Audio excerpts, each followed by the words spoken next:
गुरुर्ब्रह्मा गुरुर्विष्णु गुरुर्देव महेश्वर गुरुं साक्षात् परब्रह्म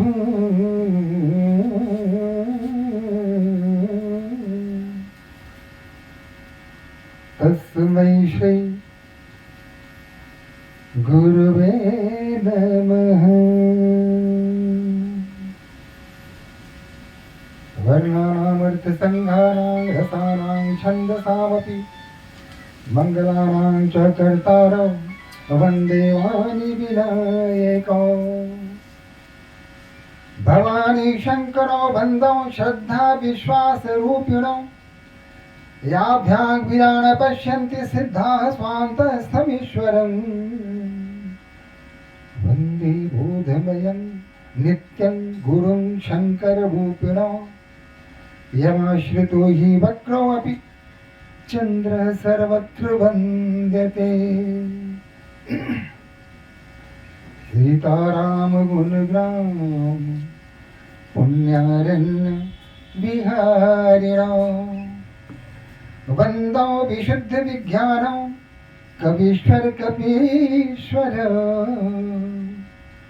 उद्भवे स्थिति संहारकारिणीं क्लेशारिणीं सर्वश्रेष्ठकरीं सीतां नतोऽहं राम वल्लभाम्।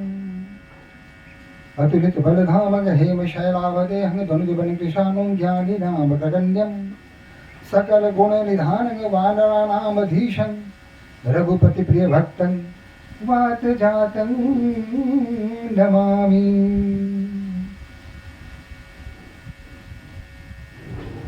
बंदौ गुरुपद पदुम परागा सुरुचि सुवास सरस गनुरागा। अमिय मूरि में चूरन चारु समनु सकल भवरुज परिवारु। एक बार बोलिए गणपति महाराज की, सियापति रामचंद्र की, पवन सुत हनुमान की, उमापति महादेव की, जगत जननी अम्बे की, वृंदावन बिहारी लाल की। हर हर महादेव।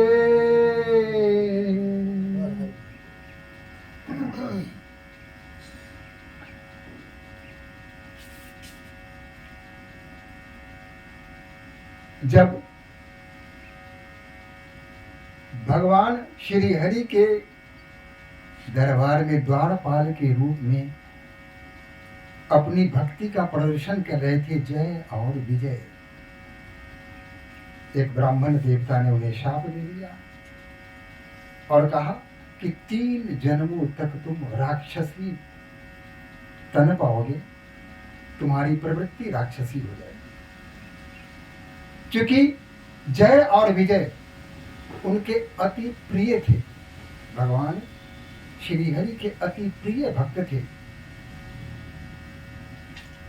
गोस्वामी जी ने कहा कि भगवान राम के अवतार लेने के पीछे एक कारण यह भी है कि अपने प्रिय भक्त जय विजय को वो अपने से दूर करना नहीं चाहते थे। लेकिन ब्राह्मण ब्रह्म जानाति ब्राह्मण यदि ब्राह्मण, जो ब्रह्म को जाने उसे ब्राह्मण कहते हैं। ब्राह्मण शब्द इतना आसान नहीं कि कोई भी अपने आप को ब्राह्मण कह दे। ब्राह्मण बनने के लिए तप की आवश्यकता होती है, तपस्या की आवश्यकता हुई, नियम संयम सारे कर्मकांड जानने पड़ते हैं। और जो ब्रह्म को जान जाता है उसे ब्राह्मण कहते हैं। मैं अपने आप को ब्राह्मण कहना प्रारंभ कर दूं, इसे अहंकार कहा जाएगा। ब्राह्मण शब्द इतना आसान नहीं है। उस ब्राह्मण ने पता नहीं किस कारण से क्रोधवश जय और विजय को उन्होंने शाप दे दिया कि तुम 3 जन्मों तक राक्षसी कुल में उत्पन्न होगे और तुम्हारे सारे कार्यकलाप, तुम्हारी प्रवृत्ति सब कुछ राक्षसी हो जाएगी। ब्राह्मण के वचन को तो खाली किया नहीं जा सकता और उन्हें हिरण्याक्ष और हिरण्यकशिप के रूप में पहला जन्म लिया। दूसरे में जलंधर के रूप में आए। अब जलंधर की कहानी क्या है? जैसा कि मैंने कहा कि हिरण्यक्ष को मारने के लिए उन्होंने स्वयं बड़ा अवतार लिया और तब जाकर हिरण्यक्ष को संहार किया, और हिरण्यकश्यप को वध करने के लिए उन्होंने नरसिंह अवतार लिया और उस अवतार में आकर उन्होंने हिरण्यकश्यप का वध किया। लेकिन 3 जन्मों तक उनको भोगना था। उसके बाद वो आते हैं जलंधर के रूप में आते हैं। भगवान श्री हरि वैकुंठ में विराजमान है और जलंधर का आतंक चतुर्दिक बढ़ गया। विप्रधेनु सुर संत सभी त्राही त्राही करने लगे। यज्ञ आदि करना कठिन हो गया। सज्जनों का जीवन यापन करना दुरूह हो गया। सामान्य जीवन कोई जी ही नहीं सकता था।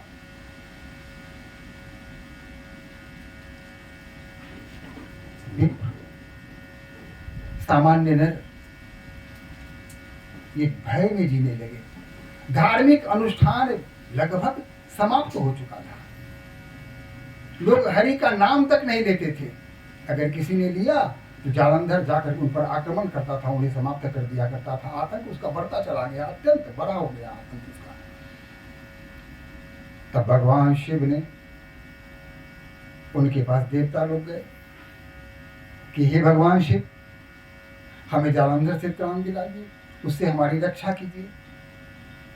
भगवान शिव ने कहा कि ठीक है, ऐसा ही होगा। भगवान शिव उसके साथ उसे संहार करने के लिए बहुत सारे प्रयत्न किए, युद्ध किए, लेकिन जालंधर को पराजित नहीं कर सके। इसका कारण था कि जालंधर की जो पत्नी थी पतिव्रता थी, धार्मिक कार्यों में बिल्कुल अपने आप को व्यस्त रखती थी। जप तप करना उसका दैनिक जीवन का एक रूटीन था, जिसके कारण जालंधर का वध करना संभव नहीं हो सका। भगवान शिव तो छल प्रपंच से दूर थे, उन्हें छल करना नहीं आता था। किसी ने तपस्या की, जो वर मांगा उन्होंने प्रदान कर दिया। वर देने में तो अग्रणी थे। उस वर का क्या प्रभाव पड़ेगा संसार जानता है। कि भस्मासुर को वरदान देकर के उन्होंने क्या किया। भस्मासुर को ने कहा कि आप ऐसा वर दीजिए कि मैं जिसके माथे पर हाथ रखूं वो जल के भस्म हो जाए। बिना सोचे समझे बोले वाले बाबा भोलेनाथ कहा कि एवमस्तु, ऐसा ही होगा। और जब वहां से लौट रहा था, माता पार्वती पर उसकी दृष्टि पर ही कहा कि अरे इतनी सुंदर, इससे तो मेरा विवाह होना चाहिए। तो सोचा कि क्या करें, तो चलो बाबा शिव को ही जला देते हैं। जिसने वरदान दिया उसी के पीछे पड़ गए। अब बाबा शिव ने देखा, भोले बाबा ने, कि ये वापिस क्यों आ रहा है, तो उसकी गतिविधियों को उन्होंने सहज ही समझ लिया कि अरे इसके मन में तो प्रपंच है, छल है, ये तो मुझे ही समाप्त कर देना चाहता है। सब कुछ जान लिया। बाबा भोलेनाथ वहां से भाग चले। अब आगे आगे भोलेनाथ और पीछे पीछे बस मासूर। जब भगवान विष्णु को पता चला कि बाबा भोले संकट में है, तो छल प्रपंच करना तो भगवान विष्णु ही जानते थे ना। विभिन्न प्रकार का स्वांग रचना वही जानते थे, बाबा भोले तो जानते नहीं थे। तो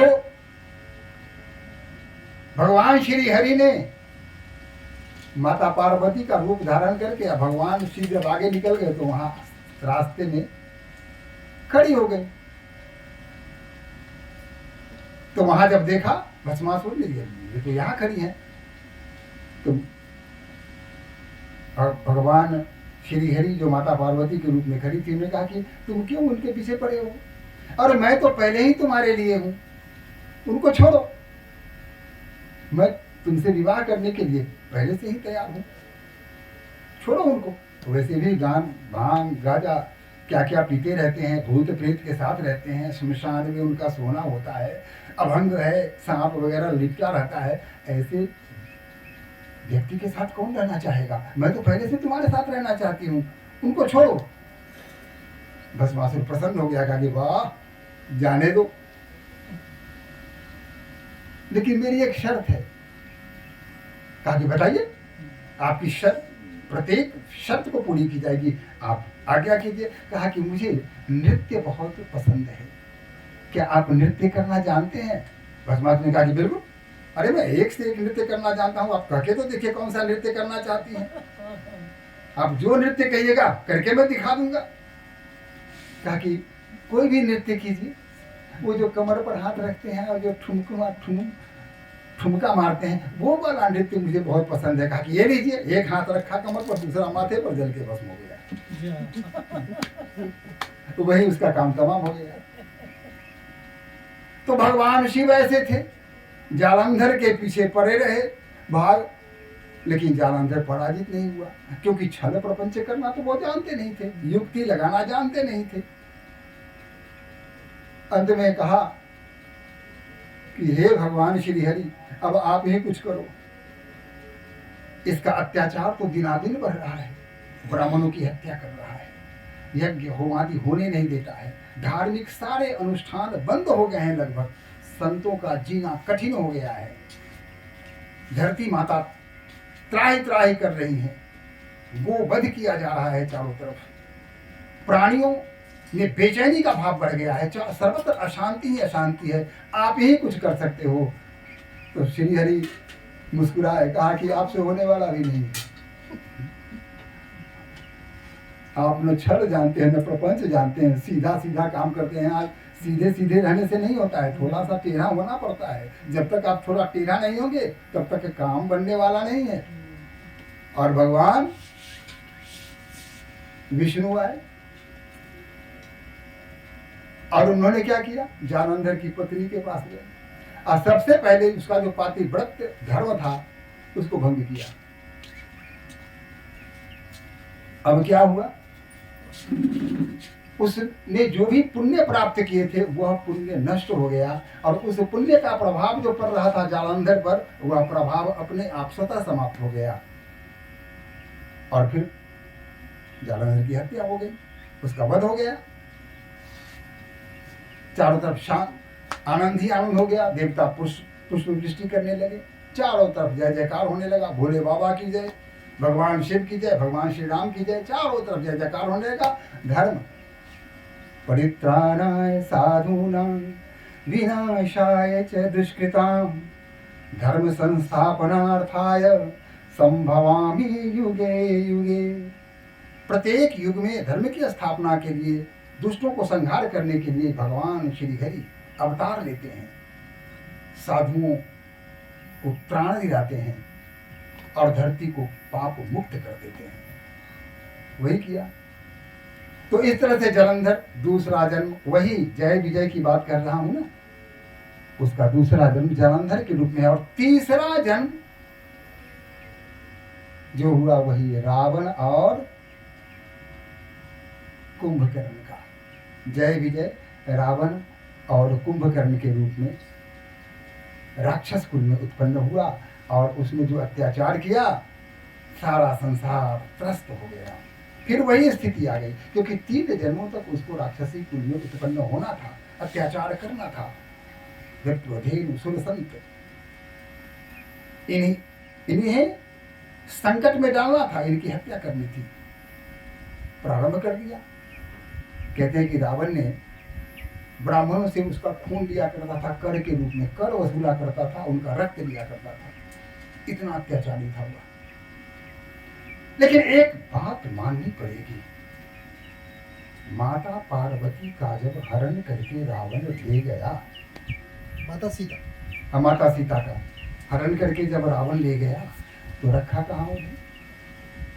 क्या अपने राजमहल में रखा? नहीं, कहाँ रखा? अशोक वाटिका में रखा।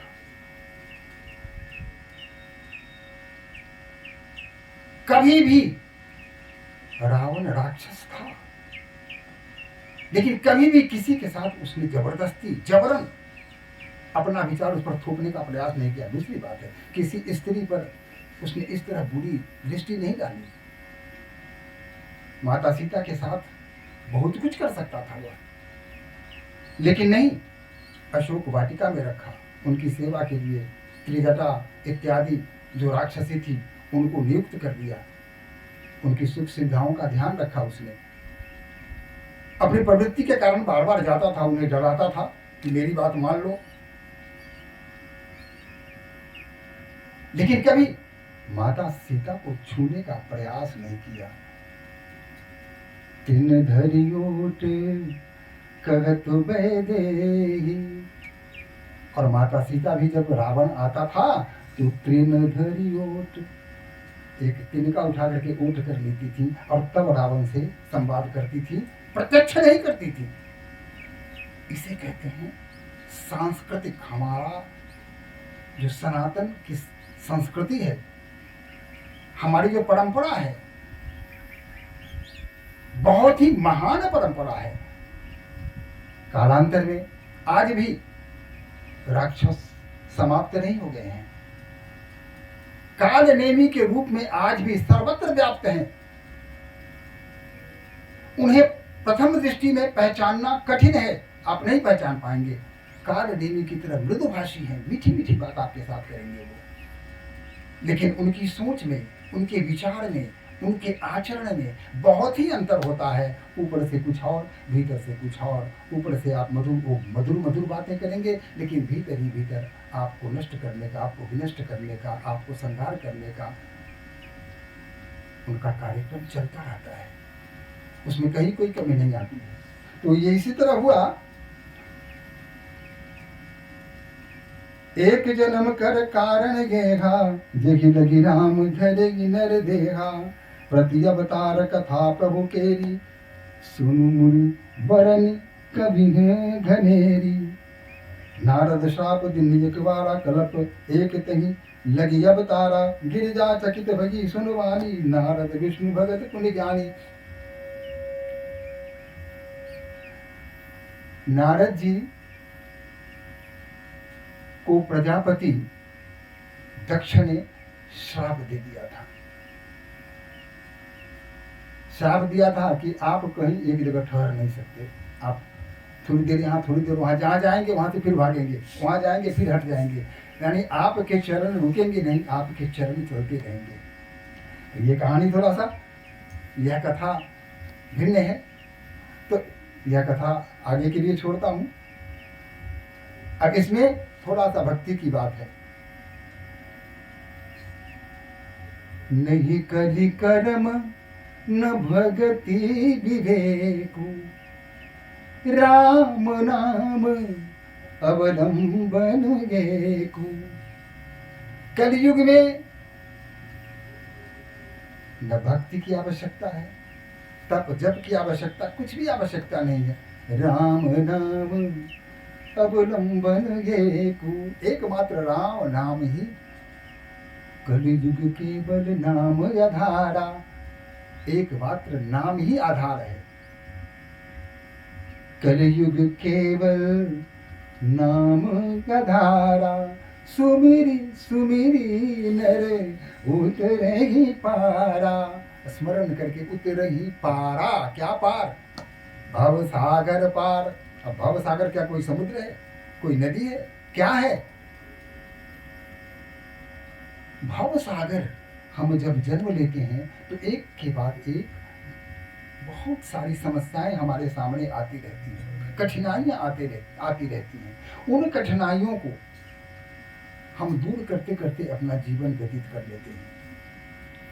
हमें बार बार इस पृथ्वी पर आना पड़ता है जन्म लेकर, उन सारी कठिनाइयों को सहते हुए मृत्यु के बाद फिर वही काम करना पड़ता है।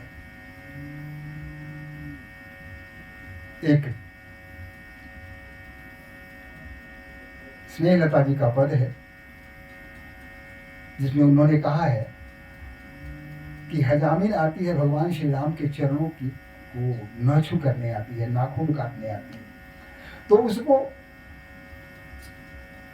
कुछ चाहिए ना, उनको कुछ चाहिए, नेग चाहिए। तो वहां बड़ा सुंदर प्रसंग है। दुनिया कहती है हमरा न चाहिए कछु साड़ी चूड़िया, सुन मोरे राघो जिए नहीं चाहिए कंचन विदाई, सुनो मोरे राघो जिए। हमें न साड़ी चाहिए, न चूड़ी चाहिए, न धन चाहिए, न दौलत चाहिए, हमें किसी चीज की आवश्यकता नहीं है। हमें तो बस एक ही मात्र है कि आप अपने चरणों में स्थान दे दीजिए, यानी हमें मुक्त कर दीजिए।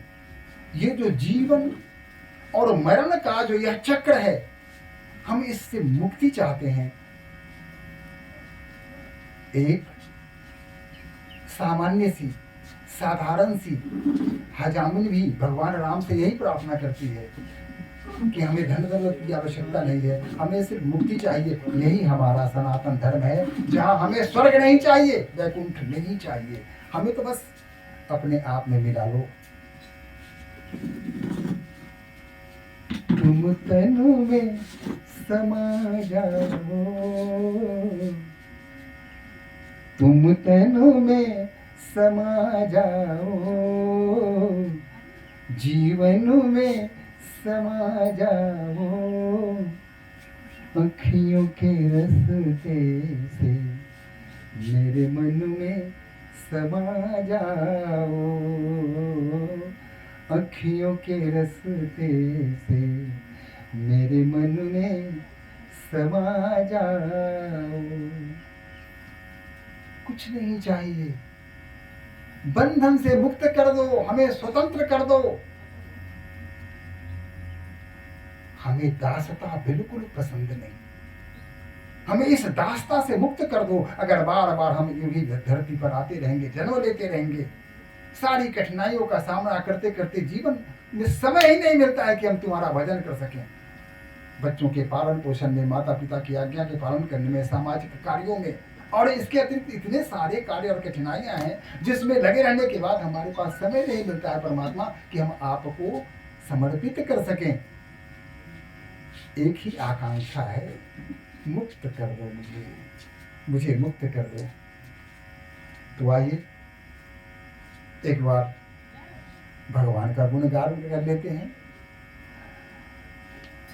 श्री राम जय राम जय जय राम, श्री राम जय राम जय जय राम, श्री राम जय राम जय जय राम, श्री राम जय राम जय जय राम, श्री राम जय राम जय जय राम, श्री राम जय राम जय जय राम। संकट मोचन जय हनुमान, संकट मोचन जय हनुमान, श्री राम जय राम जय जय राम, श्री राम जय राम जय जय राम, श्री राम जय राम जय जय राम, श्री राम जय राम